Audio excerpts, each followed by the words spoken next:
नमस्कार, आदाब, सत श्री अकाल, जय भीम, जोहार। मेरा नाम है नवीन कुमार। कर्नाटक की जीत की खुमारी में डूबी कांग्रेस इससे सबक लेने की बजाय कई राज्यों में वही गलतियां कर रही है जो वो लगातार करती आ रही है।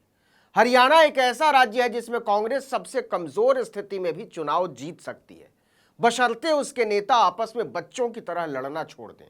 और फिलहाल दूर दूर तक ये होता हुआ नजर नहीं आ रहा है। हालत यह है कि एक खेमा दूसरे को देखना तक पसंद नहीं करता और दूसरा खेमा पहले वाले को देखना तक पसंद नहीं करता।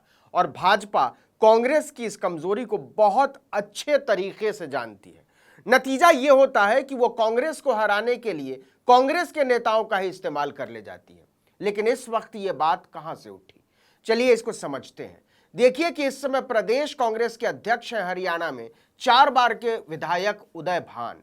उदय भान को पूर्व मुख्यमंत्री भूपेंद्र हुड्डा का समर्थक माना जाता है। पिछले दिनों उन्होंने यह बयान दिया था कि कार्यकर्ता फिर से भूपेंद्र हुड्डा को मुख्यमंत्री बनते देखना चाहते हैं। इस पर कुमारी शैलजा बिफर पड़ी। शैलजा भी हरियाणा की कद्दावर नेता मानी जाती हैं। उदय भान से पहले प्रदेश कांग्रेस की अध्यक्ष वही थी। वो दलित समुदाय से आती हैं और कई बार मंत्री रह चुकी हैं। इस समय वो छत्तीसगढ़ राज्य की प्रभारी भी हैं। लेकिन उनके अंदर एक ही कमी है और वो ये कि हुड्डा उन्हें फूटी आंख देखना पसंद नहीं करते और वो खुद भी हुड्डा को फूटी आंख देखना पसंद नहीं करती। नतीजा उदय भान का बयान आने के बाद तीखी प्रतिक्रिया देते हुए बोल पड़ी कि सीएम बनने की इच्छा तो सबकी है, कौन नेता होगा जो मुख्यमंत्री बनना नहीं चाहेगा। प्रदेश अध्यक्ष पता नहीं क्यों हुड्डा को सीएम बनाने की बात कर रहे हैं, ये विरोधाभास है। और रही बात कार्यकर्ताओं की इच्छा की, तो ये नारे तो उनके समर्थक भी लगा रहे हैं। लेकिन सीएम हुड्डा बनेंगे या कोई और, ये तो हाईकमान तय करेगा। इससे यह भेद खुल गया कि कांग्रेस एकजुट होकर चुनाव में उतरने के दावे चाहे जितने कर ले, लेकिन उसकी स्थिति ऐसी नहीं है। देखिए कि हरियाणा में कांग्रेस 2014 से ही अपना संगठन नहीं खड़ा कर पाई है। संगठन 9 साल बीत चुके हैं। संगठन का मतलब वहां न जिलाध्यक्षों का पता है, न उपाध्यक्षों का, न मंडल अध्यक्षों का, न अलग अलग प्रकोष्ठों के अध्यक्षों का, कुछ पता नहीं है हरियाणा में कांग्रेस पार्टी चल कैसे रही है और इस तरह से कब तक चलती रहेगी। इस दौरान 4 प्रदेश अध्यक्षों को कांग्रेस ने आजमाया, लेकिन कोई फायदा नहीं हुआ। इसकी वजह यह है कि पार्टी के बड़े नेताओं को गुटबाजी से ही फुर्सत नहीं है। वो अपने गुट के अलावा किसी को आगे बढ़ते देखना नहीं चाहते या नहीं सकते। देखिए कि इस वक्त भी हरियाणा कांग्रेस साफ तौर पर 2 गुटों में बटी हुई है, लेकिन भूपेंद्र सिंह हुड्डा सब पर हावी है। प्रदेश अध्यक्ष उदय भान हुड्डा गुट के ही नेता माने जाते हैं। वहीं हुड्डा विरोधी गुट का चेहरा कुमारी शैलजा है और उनके साथ रणदीप सुरजेवाला, किरण चौधरी, कैप्टन अजय यादव जैसे नेता हैं। हुड्डा खेमे के विधायक और नेता न शैलजा को देखना पसंद करते हैं, न रणदीप सुरजेवाला को, न किरण चौधरी को, न अजय यादव को। हरियाणा में कांग्रेस के भीतर एक दूसरे को ही खत्म कर देने की लड़ाई इतनी ज्यादा है कि विरोधी दलों और नेताओं की जरूरत ही नहीं पड़ती। देखिए कि हरियाणा कांग्रेस की तत्कालीन प्रदेश अध्यक्ष कुमारी शैलजा ने पूर्व मुख्यमंत्री भूपेंद्र सिंह हुड्डा के साथ तालमेल न बैठने की वजह से 27 अप्रैल 2022 को इस्तीफा दे दिया था। शैलजा से पहले अशोक तंवर कांग्रेस के प्रदेश अध्यक्ष थे, लेकिन उनका भी हुड्डा के साथ तालमेल नहीं बैठा। विधानसभा चुनाव 2019 में टिकट बंटवारे को लेकर तंवर ने कांग्रेस छोड़ दी। तंवर भी दलित समुदाय से ही आते थे और सोनिया गांधी के बहुत करीबी भी माने जाते थे। बावजूद इसके हुड्डा ने उन्हें भाव नहीं दिया तो नहीं दिया।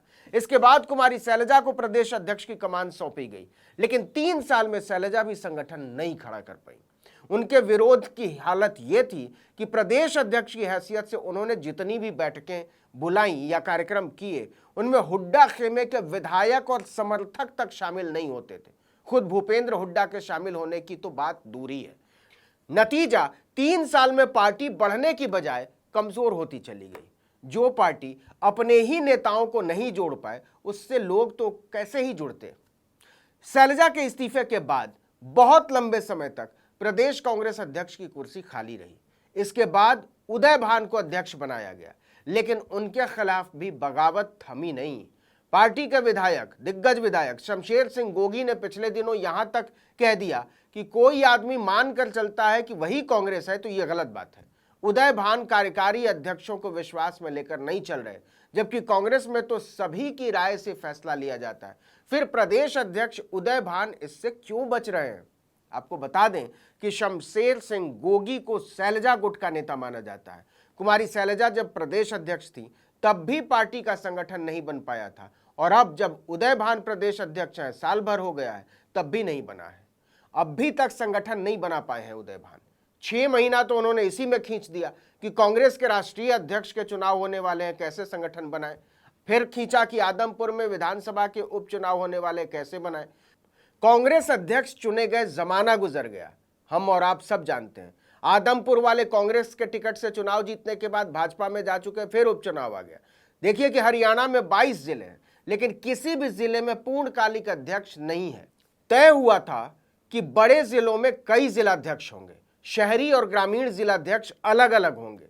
अंबाला जिले में 3 जिलाध्यक्ष होंगे। इसी प्रकार 180 ब्लॉक के प्रधान बनाए जाने हैं। करीब इतने ही प्रदेश कांग्रेस कमेटी के सदस्य बनाए जाने हैं। पूर्व मुख्यमंत्री भूपेंद्र सिंह हुड्डा और कांग्रेस के प्रदेश अध्यक्ष उदय भान ने खुद ही संगठन पदाधिकारियों के नाम तय करके दिल्ली भेज दिए, लेकिन लिस्ट अटक गई। इसके बाद से कांग्रेस बैठी हुई है।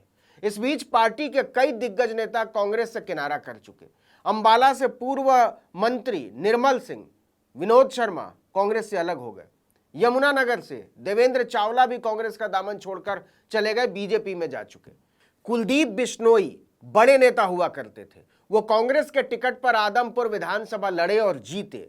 जब कुमारी शैलजा ने कांग्रेस प्रदेश अध्यक्ष के पद से इस्तीफा दे दिया, तब कुलदीप बिश्नोई ने इस कुर्सी के लिए बहुत जोर लगाया। सोनिया गांधी और राहुल गांधी भी कुलदीप को पसंद करते थे, लेकिन भूपेंद्र हुड्डा उनके सख्त खिलाफ थे। उन्होंने ऐसा चक्कर चलाया कि दलित नेता उदय भान प्रदेश अध्यक्ष हो गए। नाराज कुलदीप बिश्नोई ने राहुल गांधी से मिलने का वक्त मांगा, लेकिन नहीं मिला। इससे खफा होकर उन्होंने राज्यसभा चुनाव में कांग्रेस उम्मीदवार अजय माकन को वोट नहीं दिया, जबकि उन्हीं के वोट पर अजय माकन की जीत और हार तय होनी थी। अजय माकन हार गए। इस पर कांग्रेस ने उन्हें वर्किंग कमेटी के पद से हटा दिया। इसके बाद कुलदीप बिश्नोई ने आदमपुर विधानसभा क्षेत्र से विधायक पद से 3 अगस्त 2022 को इस्तीफा दे दिया। 4 अगस्त को उन्होंने अमित शाह से मुलाकात की और भाजपा में शामिल हो गए, लेकिन कांग्रेस वहीं के वहीं खड़ी है और माथे पर आ गए हैं चुनाव।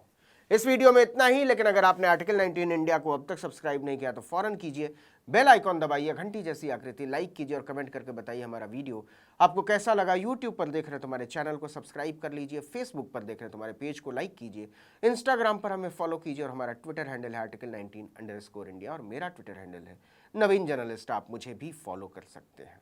नमस्कार।